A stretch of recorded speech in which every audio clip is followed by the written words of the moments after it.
What's going on, guys? Welcome to the MMO Ronin channel. In this video, we're looking at the patch notes for Final Fantasy XIV, patch 5.55. The latest patch that just came out. Finishing up the main scenario quest, tying up some ends with the relic weapon, and looking at the rest of some patches that's going on. Some stuff coming into the game. Was the near raids getting finished up, some new mounts, some new minions. So, we got some playable content.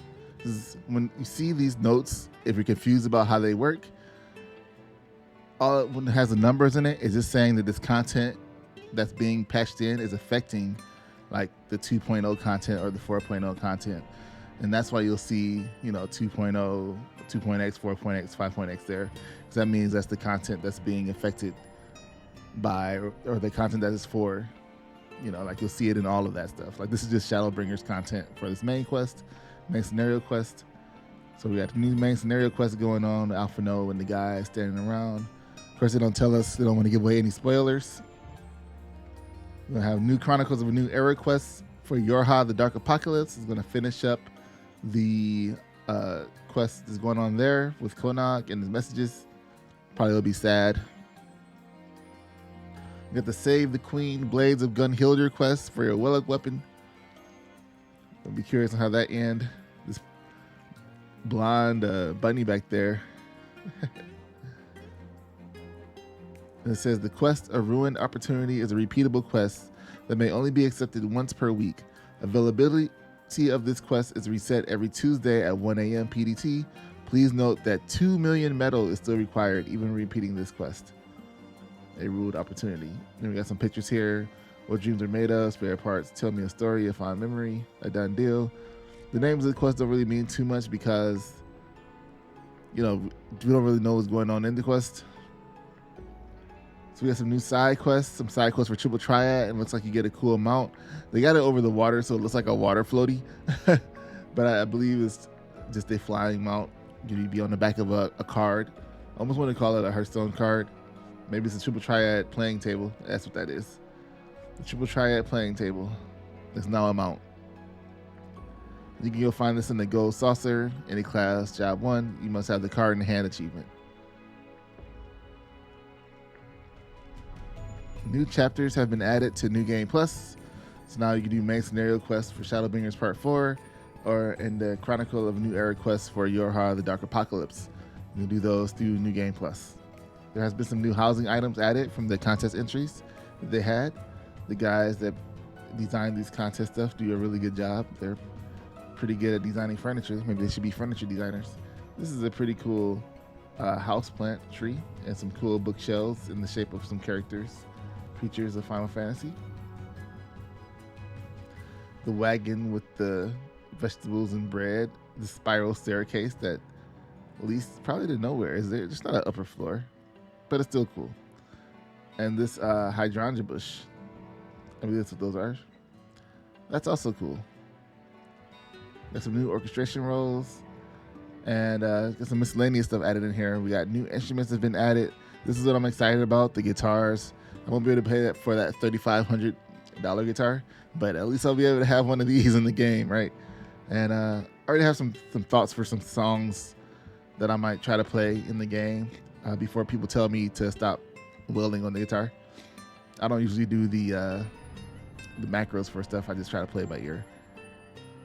We got new emotes. We got the rubbing your hands emote and looking at somebody like, let's talk about it.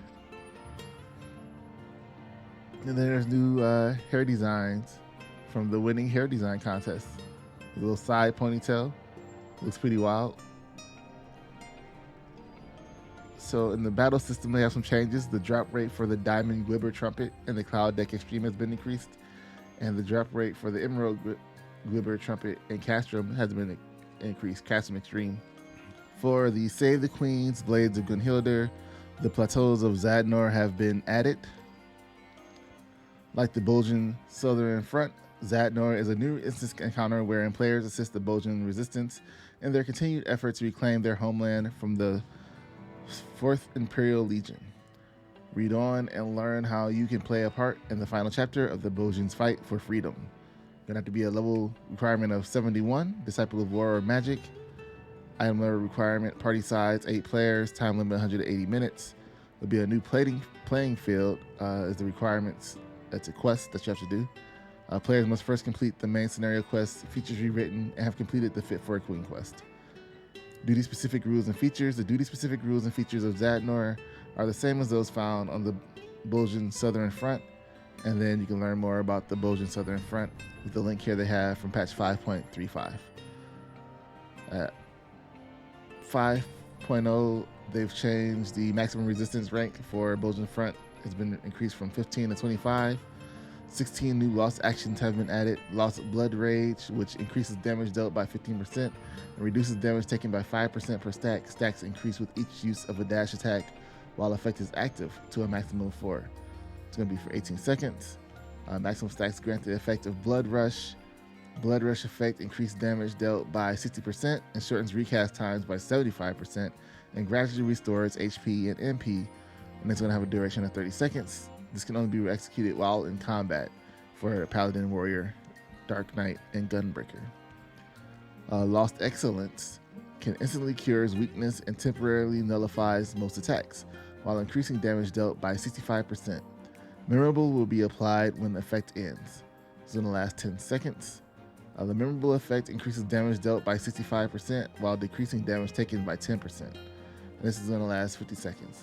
Can only be executed while in combat by monks, dragoons, bards, black mage, summoner, ninjas, machinists, samurai, red mage, and dancer. And then Lost Full Cure fully restores HP and MP while granting auto potion and auto ether to self and nearby party members. Auto potion effect restores HP automatically when HP falls below 50%. The duration is going to be 600 seconds. When triggered, there is a 50% chance that the effect will end. Auto Ether effect restores MP automatically when MP falls below 20%. It lasts 600 seconds. When triggered, there is a 50% chance for the effect to end.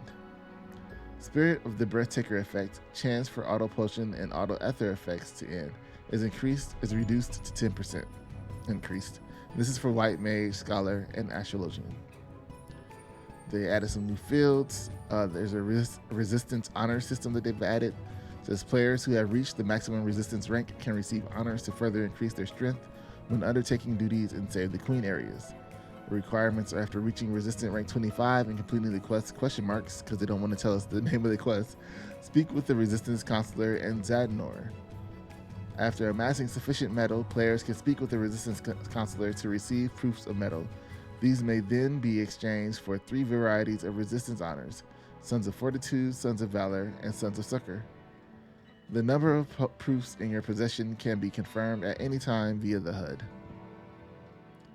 And you're going to have Son of Fortitude increases maximum HP, Son of Valor increases damage dealt, and Son of Succor increases healing potency. Up to 10 of each honor can be held at any time. The more of these honors in your possession, the greater the effect. A new resistance weapon story quest has been added. Players will be able to enhance the strength of their resistance weapons by completing the quest What Dreams Are Made Of. Resistance weapons can be enhanced further by completing this quest. The required items can be found both in and outside the Save the Queen areas. And there's class job specific quests. Resistant weapon quests employ a system which will require players to proceed using the same class or job with which they accepted the quest. The amount of metal rewards rewarded upon completing Delubrium Reginae has been increased. Now, coming on to the next part, the Feast is a PvP, like arena type thing with rankings. So season 19 will end and the preseason will begin for season 20. When the season ends, the top ranking players from each data center will receive vouchers via the Moogle's delivery service. Players finishing in bronze tier or higher can claim rewards by speaking with the Feast quartermaster at the Wolves Den. Got some new items, some new recipes have been added. They've increased the rate that things can be desynthesized. Like there's certain items that were coming out of desynthesization, and they've added a list of items, potential items that can get from the accessories obtained from the extreme trials.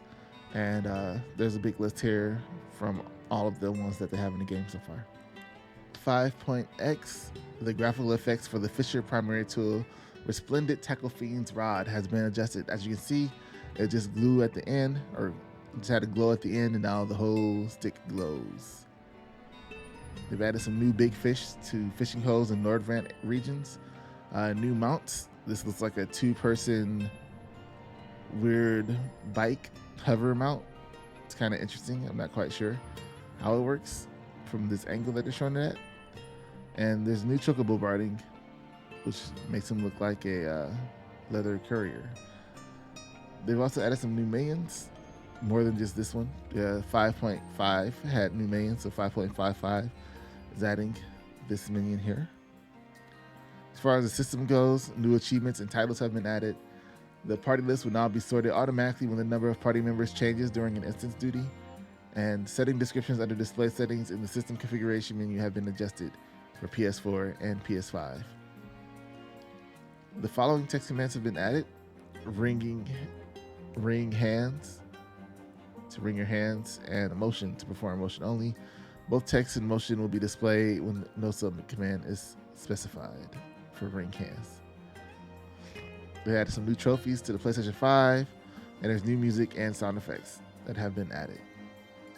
And of course, we got to go over the list of resolved issues and known issues. Maybe one day there'll be a game an MMORPG that doesn't have a list like this, but alas, here we are, so let's check them out. So, the following issues have been addressed. An issue when undertaking the quest Sleep Now and Sapphire, wherein a cup did not display during a cutscene.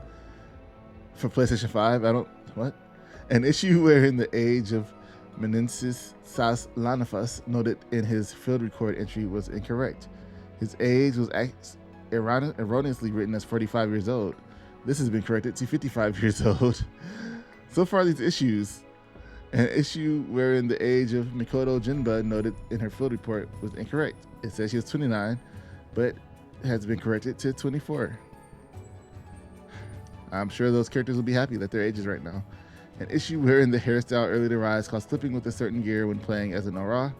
A lot of things clip because of the shape of the character's extremities, horns, tails. An issue wherein the Ninja PvE actions Goka Mekeku and Hyosho Raniru appeared grayed out even when ready to be activated. An issue wherein the graphic of the gear Omega coat of scouting did not display correctly when worn by female Lalafels for PlayStation 5. An issue wherein the graphics of the gear Obsolete Android's half robe of healing and Obsolete Android's half robe of casting did not display correctly when equipped or used for glamours. An issue wherein the graphics of the Gear Craftsman leather trousers did not display correctly for PS5. An issue wherein Free Company crest could not be applied to brand new Alpha Nodes attire. An issue where the graphics of the housing exterior medium forges walls did not display correctly. An issue wherein the brightness of certain indoor and outdoor furnishings dropped significantly when zooming out of the camera for PS5. An issue wherein desynthesizing the weapons True Ice Katana and True Ice Dagon did not yield the correct items. They were giving platinum ingots and gold ingots. They will now give dwarven mithril nuggets and dark steel nuggets. An issue where when using group pose and certain instance duties wherein disabling of object effects under character display settings persisted even after exiting group pose. So they would disable the items and the group pose, and when it left, the items would also still be disabled. An issue wherein the maximum mouse cursor size setting would not be saved after logging out, PS5 only. Minor text issues have been addressed. An issue wherein fanfare music did not trigger at the correct time. Other various issues have also been addressed. And so these are going to be the known issues here, and there's a lot smaller known issues than the ones that have been resolved, which is good. An issue in Zadnor wherein attacks from certain enemies interrupt the casting of player actions. An issue in Zadnor wherein more than 30 status elements cannot be applied to certain enemies. And that's a lot of status elements. An issue in Zadnor wherein objects in the environment designed to avoid enemy attacks continue to protect them from damage even after being destroyed. An issue in Zadnor where players affected by the status effect forced march unintentionally change directions under certain circumstances. Isn't that what forced march does? I guess forced march makes you go forward. An issue in Zadnor wherein the status effect physical aversion is not applied to certain enemies. An issue in Zadnor wherein the enmity list and battle log do not display correctly under certain conditions. An issue in Zadnor wherein the movement and actions of NPCs in certain critical engagements and skirmishes are incorrect. This issue has no effect on the ability to complete these duties. An issue in the Bojan Southern Front wherein progression of the Save the Queen story quest causes 2 iterations of the Resistance Historian to appear. One of the NPCs has fewer items available for exchange than the other. If you have difficulty targeting the correct NPC, please try speaking with a Resistance Historian in Zadnor. An issue wherein the status icon for Lost Front of Power does not display for pets under certain conditions. Pets still receive the effects of the status effect even though the icon does not display. Sorry. An issue after setting certain lost actions to a hotbar wherein their inventory count temporarily appears to be 0 when said actions are executed. This is only a display issue. The quantity in your inventory is unaffected. And an issue when undertaking instance duties wherein the party list is not properly sorted when disbanding and reforming parties. I think they said they fixed that, but maybe it's not fixed completely. That's all the patch notes for 5.55. I'm pretty interested to see if they're going to give us any hints or tips to see what's going to happen with the future of 6.0, because right now I'm still lost and I have no idea what's going to happen next patch, next expansion. Like, we're going to finish off the story and the first part of the expansion of the Highland Zodiac arc was been going on for like this whole Shadows Bringers, the whole life of the game, 2.0 Highland Zodiac thing. Even though we may have learned more about it as we went along in the game, this is the point in time where it actually just comes to an end and we resolve that conflict. And for an MMORPG to exist, for players to have something to do, and the story to continue to grow, we must have some kind of conflict. So the question is, what will that conflict be? Because we're ending the conflict. So probably need to look back at some of the previous quests. There are some questions I do have about some of the characters that they didn't really explain. People always complain about like loose ends and stuff in the story, but that's just leaving it open to be able to make these other expansions that we'll touch back on, even though people probably won't remember what's going on with that by the time we get to those characters. So that's one of the things with the persistent universe. You might see a story thread that just goes off into nowhere, but it could just be a potential lead up and hint for something in the future. And until next time, guys, thanks for watching. Don't forget to subscribe and like this video, and I'll see you guys in the next one.